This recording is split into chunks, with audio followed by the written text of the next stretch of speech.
नमस्कार मंडळी, आज आपण करणार आहोत अगदी पारंपरिक, तोंडात घालताच विरघळणारे व टाळ्याला न चिकटणारे असे बेसन लाडू.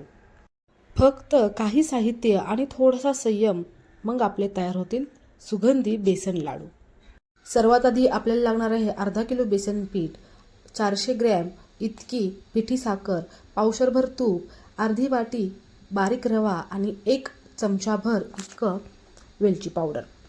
इथे मी विकतचं पीठ घेतलेलं आहे. तुम्ही डाळ भाजून तेही दळून आणू शकता, परंतु काही लोकांना तसं करणं जमत नाही. त्यासाठी मी इन्स्टंट असं विकतच्या पिठापासून बेसन लाडू, तेही न चिकटता, टाळ्याला न चिकटता, हे दाखवणार आहे. अर्धा किलो तयार बेसन पीठ हे छान चाळून घ्यायचं आहे. एक जाड बुडाची कढई घ्यायची आहे. त्याच्यामध्ये 2-3 चमचे इतक्या क्वांटिटीमध्ये तूप ॲड करायचं आहे. हे तूप आपण जे पावशर क्वांटिटीमध्ये तूप घेतलेलं आहे लाडूसाठी त्यातीलच वापरायचं आहे. तूप छान मेल्ट झालं की मग त्याच्यामध्ये चाळलेलं जे बेसन पीठ आहे ते परतण्यासाठी, भाजण्यासाठी काढून घ्यायचं आहे. माझ्याकडे मोठी कढई आहे, त्याच्यामुळे अर्धा किलो बेसन पीठ हे आरामशीर त्याच्यामध्ये बसलेलं आहे. तुमच्याकडे छोटी कढई असेल तर तुम्ही 2 बॅचमध्ये हे पीठ भाजून घेऊ शकता. सुरुवातीला आपल्याला हे बेसन पीठ भाजण्यासाठी जाड वाटेल, खूप हेवी वाटेल, पण नंतर जसं जसं हे पीठ भाजत जाईल तसं तसं ते खूप हलकं फुलकं होत जाईल आणि त्याचा रंगही सोनेरी गोल्डन कलरचा चेंज होत जाईल, तोच ब्राऊन कलरमध्ये कन्वर्ट होईल. साधारणतः मला पाऊण तास हे पीठ भाजण्यासाठी लागलेलं आहे. इतका संयम तुम्हाला ठेवायचा आहे. जेवढं छान तुम्ही पीठ भाजचाल तेवढेच तुमचे लाडू हे रुचकर आणि चविष्ट लागणार आहेत. तुम्ही बघू शकता, जसं जसं टाईम पुढे सरकत आहे, जसं जसं पीठ भाजलं जात आहे चांगलं, तसा त्याचा कलर चेंज होत गेलेला आहे, तसं ते हलकं फुलकं होत गेलेलं आहे. व्हिडिओमध्ये मी हा फोटो अपलोड केलेला आहे, जेणेकरून तुम्हाला मदत होईल की पीठ हे भाजण्यापूर्वी आणि भाजल्यानंतर कसं दिसत आहे.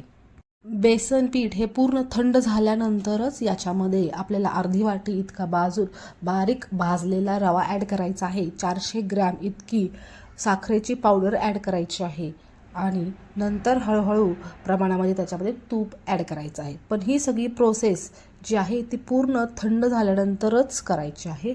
नंतर हे सर्व जिन्नस हाताने असे एकजीव करायचे आहेत. पूर्ण खडी साखर आणि रवा हा बेसन पिठामध्ये मिक्स झाला पाहिजे, याची मात्र काळजी घ्यावी. मी इथे साखरची पावडर जी आहे ती चाळून घेतली नाही, त्याच्यामुळे त्याच्या गुठळ्या झालेल्या आहेत. त्याच्यामुळे मला खूप जास्त त्रास पडला. तुम्ही असं करू नका. तुम्ही नक्कीच खडीसाखर ही चाळणीने चाळून घ्या. सर्व जिन्नस मी एकसारखे छान बारीक हाताने मिक्स करून घेतलेले आहेत. आता तुम्ही गरम केलेलं, मेल्ट केलेलं जे तूप आहे ते हळूहळू प्रमाणामध्ये, म्हणजे थोड्या थोड्या प्रमाणामध्ये हे या पिठामध्ये मिक्स करायचं आहे. एकदम सगळं ओतायचं नाही, कधी कधी प्रमाण हे चुकू शकतं. त्यामुळे आपण एकसाथ हे मिक्स करायचं नाही. थोड्या थोड्या क्वांटिटीमध्ये हे पावशर इतक्या प्रमाणामध्ये तूप आहे हे त्याच्या पिठामध्ये ॲड करायचं आहे, मिक्स करायचं आहे. इथे मला अर्धा किलो बेसन पिठासाठी पावशर प्रमाणामध्ये तूप लागलेलं आहे आणि 400 ग्रॅम इतकी साखरेची पावडर लागलेली आहे. इथं एक लक्षात घ्यावं, तूप हे कमीही लागू शकतं किंवा जास्तही लागू शकतं. हे पूर्णतः तुमच्या बेसन पीठ किंवा डाळीच्या पिठावरती अवलंबून असतं.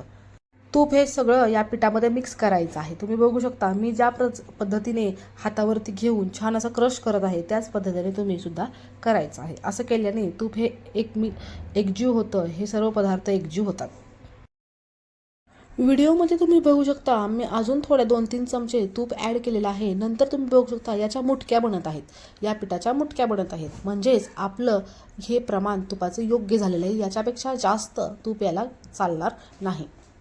म्हणजे साधारणतः मला पावशर तुपाच्या वरती 2-3 चमचे तूप एवढं लागलेलं आहे. तुम्ही बघू शकता. आता मी लाडू वळायला घेत आहे. लाडू एकदम छान असे वळले जात आहेत. आपल्या एका हाताच्या मुठीमध्ये असे एक मुटका घ्यायचा आहे, दुसऱ्या हाताने त्याला प्रेस करत जायचं आहे आणि सुंदर गोल गोल असे लाडू बनवायचे आहेत. हे लाडू तुम्ही कोणत्याही सणासाठी किंवा कोणत्याही कार्यक्रमासाठी किंवा रोजच्या गोडीसाठीही बनवू शकता.